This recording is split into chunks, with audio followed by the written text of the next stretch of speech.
Dear Lily, Part 2. Di kamarku, aku meluapkan semua emosiku dan membiarkan air mata mengalir dan tertampung di bantalku. Pernikahan saat masih sekolah adalah suatu hal yang belum pernah terpikirkan sama sekali dalam hidupku. Minggu pagi yang cerah, suasananya begitu indah dengan langit biru, awan kapas putih, semilir angin sepoi-sepoi, dan kicauan burung yang terdengar seperti sebuah nyanyian. Aku menatap lurus ke arah luar jendela kamarku yang berada di lantai 2. Aku berusaha untuk menikmati keindahan alam di rumah ini sebelum akhirnya aku harus pergi meninggalkan rumah ini. Meninggalkan semua kenangan indah, suka dan duka, ayah dan Nane, semuanya. Sebelum aku meninggalkan semua yang aku cintai di sini. Ternyata benar kata orang, tidak ada cinta yang sejati di dunia ini.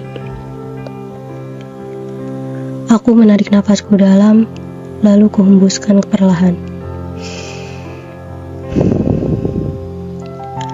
Aku berusaha untuk merilekskan jiwa dan ragaku. Berusaha untuk melapangkan dan menjalani semua ini dengan sebagaimana mestinya. Seperti air, biarkan saja mengalir. Itulah yang seharusnya kita lakukan dalam menjalani hidup. Kututup mataku dan berusaha untuk menerbangkan jiwa ragaku bersamaan dengan angin yang berlalu. Aku hanya ingin merasa tenang untuk yang terakhir kalinya, sebelum statusku berubah menjadi seorang istri. Aku meringis dan menyunggingkan senyum tipis di wajahku. Menjadi seorang istri, apalagi dengan orang yang tidak kau kenal sama sekali. Sejujurnya aku ingin sekali menolak lamaran dari kakek Johan, tapi aku juga merasa bertanggung jawab atas beban yang dipikul ayah, dan juga aku tidak tega membiarkan ayah menanggung semua beban ini sendirian. Aku sangat tidak tega mengingat rambutnya yang sudah mulai menipis dan memutih karena terlalu banyak berpikir dan semakin tua. Lagi pula, mungkin ini adalah bentuk balas budiku kepada ayah, karena dia telah sabar mendidikku hingga saat ini. Anggap saja sebagai baktiku kepada ayah. Tok tok tok. Seketika lamunanku buyar karena suara ketukan dari luar pintu kamarku. Aku pun segera turun dari dudukku di jendela dan membukakan pintu untuk mempersilahkan masuk orang yang mengetuk. Ayah, ada apa? Tanyaku heran. Padahal biasanya ayah tidak pernah mengetuk pintu kamarku ataupun Nane. Tapi kali ini sikapnya berubah sedikit. Apakah ayah boleh masuk? Oh, boleh. Tentu saja boleh. Maaf ayah, aku melamun. Silahkan masuk. Aku pun segera menutup pintu kamarku dengan gerakan lembut supaya tidak menimbulkan suara yang gaduh. Lily, aku berusaha untuk terlihat baik-baik saja di hadapan ayah. Aku tidak ingin ayah melihat kesedihanku karena aku belum siap sama sekali untuk menikah. Aku tersenyum lalu menatap wajah ayah. Ya ayah. Kakek Johan dan Darwin akan berkunjung nanti malam. Aku menyerengitkan dahiku tidak percaya. Kenapa secepat ini? Ayah tahu, kamu pasti belum siap. Ucap ayahku sembari mengelus punggungku. Dulu, ayah juga tidak ingin cepat menikah. Bahkan, ayah terbilang terlambat umur saat menikah. Mungkin, kalau ayah menikah dengan cepat, usiamu dan Darwin tidak akan terpaut sampai 10 tahun. Ayah melangkah menuju jendela yang ada di kamarku, memejamkan mata sekejap sambil menghirup nafas dalam. Lalu melirik ke arah halaman rumahku. Di sana ada Anu yang sedang bermain bersama teman sebayanya. Mereka terlihat bahagia, benar-benar belum merasakan dunia yang sebenarnya. Adikmu terlihat sangat bahagia, tapi tidak dengan dirimu. Kemudian ayah menoleh ke arahku. Ayah tahu kesedihan yang sedang kamu sembunyikan. Ayah tahu apa yang sebenarnya sedang kamu pikirkan. Ayah ini sudah menjadi ayahmu seumur hidupmu. Jadi jangan coba-coba untuk membohongi ayah. Ucapnya kali ini diiringi dengan sedikit tawa. Aku tersenyum miris dan menunduk setelah mendengar ucapannya. Nak, tatap ayah.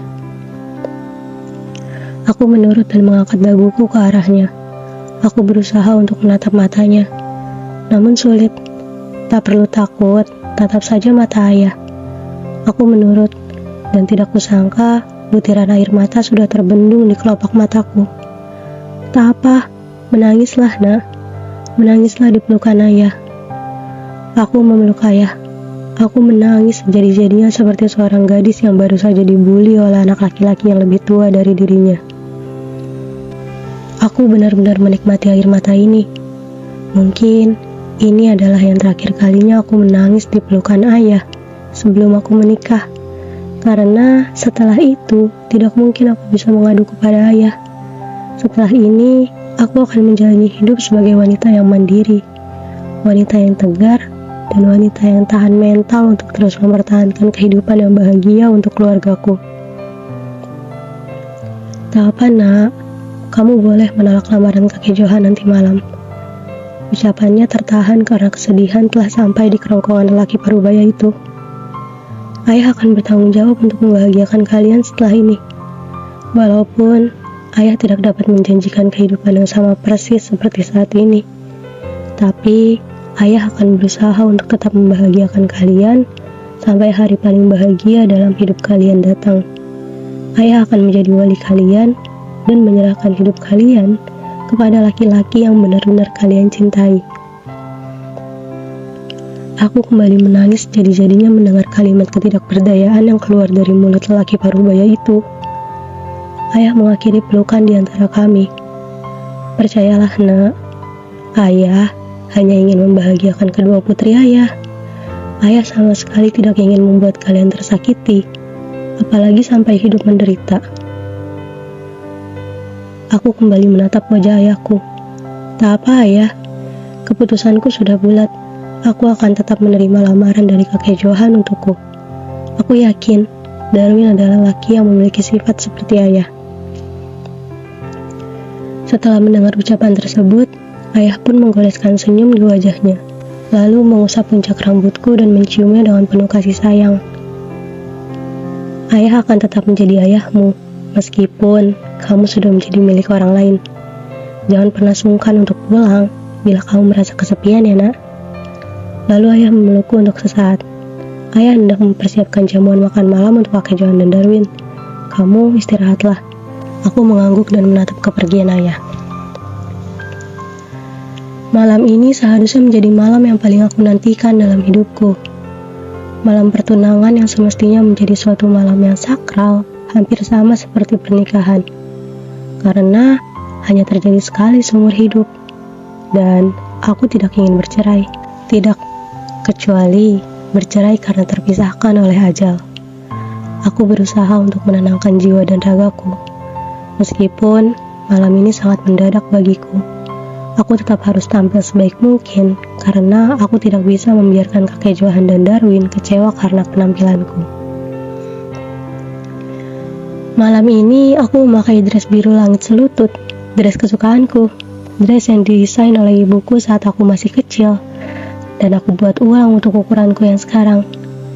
Kemudian, aku memoleskan makeup tipis di wajahku. Aku tersenyum melihat wajahku sendiri dari pantulan cermin. Ternyata, aku benar-benar mirip mendiang ibuku. Mungkin, bila ia masih ada di sisiku, dan kami memakai dress yang sama, orang-orang akan mengira kami adalah saudara kembar.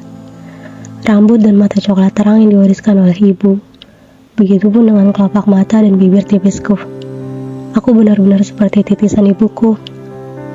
Setelah selesai berdandan, aku beranjak menuju rak sepatu milikku. Aku memiliki beberapa koleksi sendal dan sepatu. Malam ini, aku akan memakai heels dengan warna senada dengan dressku. Dengan tinggi badanku yang kurang dari 160 cm, heels benar-benar mampu membuat proporsi tubuhku terlihat ideal dan mempercantik penampilanku, meskipun dengan tinggi badan yang terbilang pendek ini. Setelah selesai, aku melangkahkan kaki menuju ruang makan untuk bertemu dengan kakek Johan dan Darwin. Sebelum membuka pintu kamar, aku kembali menghirup nafas dalam dan berusaha untuk merilekskan seluruh otot dan persendian dalam tubuhku. Tak lupa pula untuk merilekskan perasaanku. Kemudian, aku menekan knop pintu dengan perlahan, lalu membukanya dan melakukan hal yang sama saat menutup pintu, Setelah itu, aku melangkah menuju ruang makan. Ayah yang melihat kehadiranku segera beranjak dari tempat duduknya dan menghampiriku. Lalu membawa serta kembali memperkenalkanku kepada kakek Johan dan Darwin. "Kamu cantik sekali, Lily," ucap kakek Johan memujiku. Lalu aku menatap ke arah Darwin, dan ia hanya menggoreskan senyum di wajahnya sebagai tanda bahwa ia telah melihat kehadiranku. "Duduklah, nak," ucap ayahku mempersilakan aku duduk berhadapan dengan Darwin. Aku pun menurut. Setelah perkenalan singkat, kami segera memakan hidangan yang telah disediakan. Tidak ada perbincangan di antara kami berlima sampai kami selesai dari makan malam kami. "Anne, bagaimana sekolahmu?" tanya kakek Johan memecahkan keheningan di antara kami. Anne tersenyum kepada kakek Johan. "Sekolahku lancar, kek. Bahkan, aku sudah benar-benar siap menghadapi ujian kenaikan kelas besok. Aku yakin aku akan menjadi juara 1 lagi." Kakek Johan tersenyum dengan bangga kepada Anne. Meskipun Anne bukan cucu kandungnya, tapi dia sudah menganggap aku dan Anne sebagai cucunya sendiri. Terlebih setelah ikatan pernikahan antara kedua cucunya nanti, kami akan benar-benar menjadi satu keluarga. "Bagaimana denganmu, Lily? Apa kau sudah mempersiapkan ujianmu?" tanya kakek Johan kepadaku. "Ya, kek, aku juga sudah mempersiapkannya," jawabku diiringi dengan senyum palsu. "Bagaimana aku bisa mempersiapkan ujianku jika kalian datang berkunjung?" ucapku dalam hati. Kakek Johan memberi kode kepada ayah untuk membiarkan Anne masuk ke dalam kamarnya. Ayah pun beranjak dari duduknya dan mengantarkan Anne menuju kamar dengan dalih bahwa dia harus belajar lagi untuk ujiannya. Sedangkan aku bahkan selalu belajar H-1 malam saat hendak ujian, dengan sistem belajar ngebut 1 malam. Dan malam ini aku sama sekali tidak belajar. Setelah mengantar Anne, ayah kembali ke ruang makan, lalu mempersiapkan kami semua untuk pergi ke ruang tamu agar lebih nyaman berbincang. "Lily," ucap kakek Johan mengawali pembicaraan ini. Aku pun menoleh ke arahnya dan memberikan senyum. "Kakek masih ingat sekali saat terakhir bermain bersamamu. Tapi sekarang kamu sudah sebesar ini. Dulu tinggimu hanya sepinggang kakek, dan sekarang tinggimu sudah hampir sebahu kakek. Waktu berlalu begitu cepat ternyata," ucapnya dengan nada mengenang masa lalu. Aku tersenyum kepada kakek Johan. Ya, aku benar-benar ingat bagaimana kakek Johan mengajakku bermain. Kakek Johan sudah kuanggap seperti kakekku sendiri. "Jadi Dini, apa kamu sudah menyampaikan kehendakku kepada Lily?" tanya kakek Johan kepada ayahku. "Sudah, Pak Johan. Saya sudah menyampaikan kepada anak sulung saya yang paling cantik ini." Wajahku bersemu merah karena malu dipuji oleh ayahku sendiri. Pandangan kakek Johan pun teralihkan lagi ke arahku. "Kakek sudah menginginkanmu untuk menjadi cucu kakek dari dulu, dan kakek tidak menyangka hal itu bakal terjadi dan menjadi kenyataan dalam waktu dekat ini." Untuk yang kesekian kalinya, aku hanya menggores senyum di wajah dan sesekali menatap kakek Johan saat berbicara. "Jadi, bagaimana? Apakah kamu mau menerimanya, Lily?" Aku menatap wajah ayah sesaat sebelum menjawab pertanyaan kakek Johan. "Iya, kek, aku mau." Kakek Johan tersenyum puas dan mengangguk. Lalu pandangannya teralihkan ke cucu kandungnya, Darwin. "Lihatlah, Darwin, gadis yang dulu selalu kamu ajak bermain, sebentar lagi akan menjadi istrimu." Kakek ingat betul saat kamu marah kepada kakek karena Lily lebih memilih bermain bersama kakek dibanding bermain bersamamu, ucapnya mengenang masa lalu. "Lily, kamu pasti tidak mengingatnya." Aku mengangguk setuju dengan pernyataan kakek, karena aku memang tidak mengingatnya. "Iya, kek, aku tidak ingat sama sekali." Kakek Johan menghela nafasnya panjang. "Wajar bila kamu tidak ingat. Umurmu baru 2 atau 3 tahun saat itu, dan Anne belum lahir ke dunia ini." Kakek Johan meneguk minuman yang sudah disediakan di atas meja dan menaruh kembali gelas tersebut di tempat semula. "Rencananya, saya dan Darwin akan tinggal di sini sampai ujian Lily selesai. Setelah itu, kita akan melangsungkan pernikahan di kediamanku di London." Kakek Johan kembali menoleh ke arahku yang sedang memperhatikannya. "Anggap saja sebagai liburan. Lagi pula, kamu belum pernah main ke rumah kakek. Selalu kakek yang main ke rumahmu. Bukankah itu tidak adil, Lily?" Aku tersenyum menahan tawa bersikap seolah-olah setuju dengan pernyataannya, kemudian mengangguk. Setelah itu kami membicarakan tentang pernikahan. Sesekali ayahku dan kakek Johan mengenang masa lalunya. Aku tersenyum merasakan kehangatan di sini. Setidaknya aku yakin bahwa kakek Johan dan keluarganya adalah orang yang baik. Karena terlalu asik berbincang, kakek Johan melupakan tujuan awalnya datang berkunjung ke rumah ini, yaitu untuk melakukan lamaran secara resmi kepadaku. Kakek melupakan sesuatu. Ayah sudah menduganya. Sebenarnya ayah ingin mencela atau memberi kode kepada kakek Johan. Tapi tidak enak karena kakek Johan begitu antusias saat bercerita. "Ayo Darwin," seru kakek Johan kepada cucunya. Darwin beranjak dari duduknya lalu mengeluarkan sesuatu dari kantung jasnya. Sebuah kotak perhiasan yang kuduga isinya adalah sebuah cincin pertunangan. Ayah pun memberi kode kepadaku untuk ikut berdiri. Lalu Darwin menghampiriku dan tersenyum. Jujur, jika saja aku tidak ingat dengan Randy, mungkin aku sudah terpesona dengan Darwin.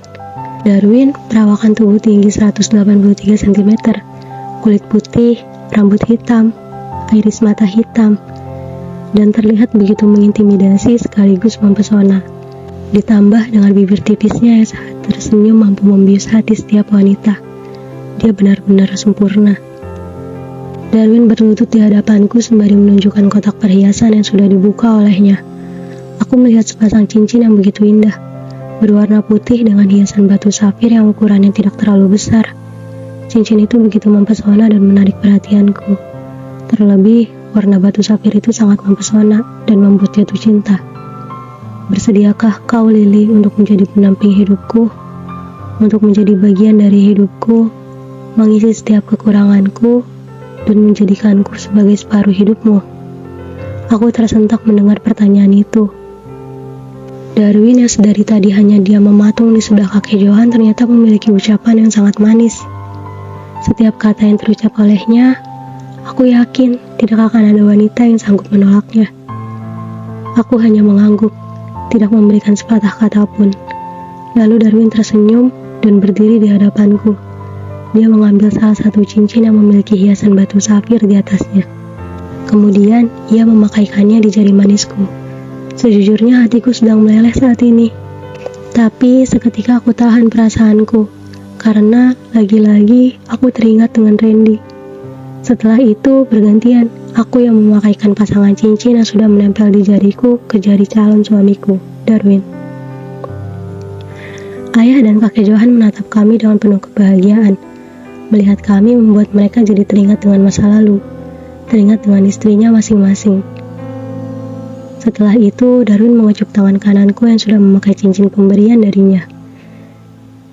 Dia menatapku sesaat, memelukku, lalu mencium puncak kepalaku. Ayah dan kakek Johan pun bertepuk sebelah tangan menyalami kami dan mendoakan yang terbaik untuk diri kami. Malam sudah semakin larut, jam sudah menunjukkan pukul 10 malam. Kakek Johan dan Darwin berpamitan kepada ayah dan diriku untuk kembali ke rumahnya. Setelah itu, kami mengantarnya sampai depan pintu rumah, dan kami kembali masuk ke dalam rumah setelah memastikan mobil kakek Johan dan Darwin pergi meninggalkan rumah ini. "Bagaimana Darwin menurutmu?" Aku menoleh dan kaget dengan pertanyaan yang keluar dari mulut ayahku. Dia baik, ayah. Ucapanku tersekat karena aku bingung bagaimana harus mendeskripsikan sosok Darwin yang sebentar lagi akan menjadi suamiku. Seperti yang ayah bilang, dia mungkin akan menjadi suami yang terbaik untukku. Ayah tersenyum. Dari raut wajahnya dia merasa lega mendengar jawaban dari mulutku. Lalu menyuruhku untuk kembali ke kamar. "Masuklah ke kamar, besok kau ada ujian."